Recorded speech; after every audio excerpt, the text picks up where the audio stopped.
Nah ya bos, saya ucapkan terima kasih bos yang telah wakaf tanah bos ke Pondok Pesantren Alisani ya bos ya. 1 meter 120.000 bos. Kalau 2 meter 240.000 bos. Kalau 3 meter bos 360.000 bos. Bisa dikirim ke rekening saya bos atau rekening yayasan bos. Ini lagi pembebasan tanah 1.300, gak mari-mari bos. Kurang berapa ini bos? Kurang 400 berapa meter gitu bos. Aduh, matur sekelangkong, terima kasih semuanya ya. Mudah-mudahan jadi amal jariah untuk sampian semuanya. Ya, tahu amal jariah bos? Amal jariah itu amal yang tak berhenti-henti bos. Kalau tanahnya digunakan terus bos. Kecuali tanahnya dibuat rumah saya bos, sampian hilang amalnya. Ya ndak hilang, saya yang dosa bos. Terima kasih bos ya. Jazakumullah sanal jaza. Mari kita lihat video saya yang lagi pusing ini bos. Apalagi hanya masalah rokok bos. Makanya ada ulama yang merokok itu bos, biar orang Islam yang merokok itu tidak merasa disudutkan bos. Saya merokok biar ada barengnya sampian itu merokok. Bu, kalau orang melihat merokok, bu, haram kamu, dosa kamu, janganlah bos. Makanya ada ulama merokok itu bukan berarti dia cinta rokok bos. Kadang biar orang lain tidak merasa malu bos. Biar merasa, oh iya walau saya merokok nih Islam.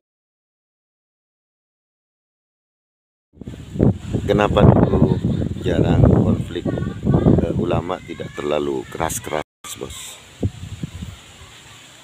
Kenapa? Karena ulama dulu itu menempatkan standarnya itu tidak mengukur orang lain dengan dirinya. Yang masalah itu ketika mengukur orang lain harus sama dengan dirinya. Mengukur orang lain apalagi mengukur orang lain dengan standar ulama-ulama besar min kabairil a'immah misalkan. Akhirnya ya semuanya serba salah semua orang ini bos.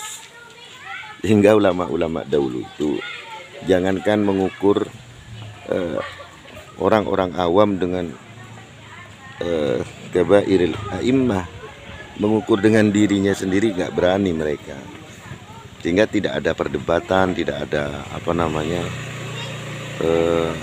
kamu ini tidak ada. Kenapa?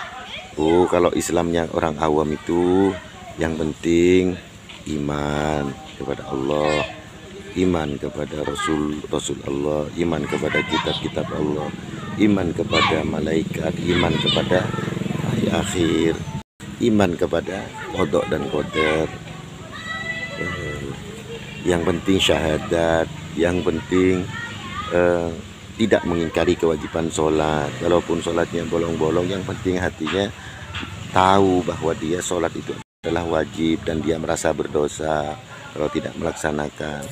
Puasa wajib, kalau dia belum bisa mampu, yang penting dia itu merasa berdosa, merasa ingin untuk berpuasa.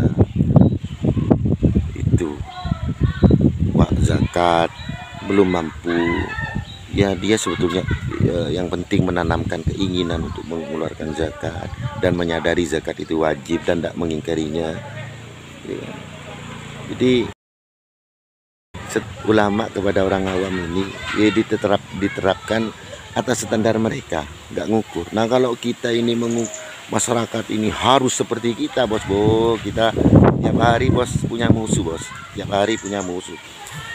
Munafik kamu, dosa kamu, haram kamu, kafir kamu, bahkan bisa kafir bos. Orang yang bisa bilang kafir kepada orang lain kan bisa bahaya.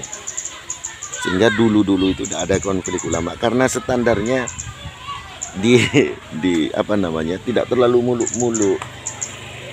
Seperti ini, orang susah itu karena dia menstandarkan kebahagiaannya terlalu tinggi. Contoh gini, bahagia itu menurut dia adalah orang yang punya mobil mewah banyak, rumah besar, istri banyak, perhiasan banyak, tanah yang luas, sehingga dia selalu stres, tidak mensyukuri apa yang ada pada dirinya. Coba diperkecil aja targetnya, target kebahagiaan itu diperkecil aja bos, jangan terlalu tinggi. Contoh misalkan kebahagia itu adalah kalau kita sehat, bahagia itu kalau kita bisa makan, bahagia itu kalau kita bisa apa namanya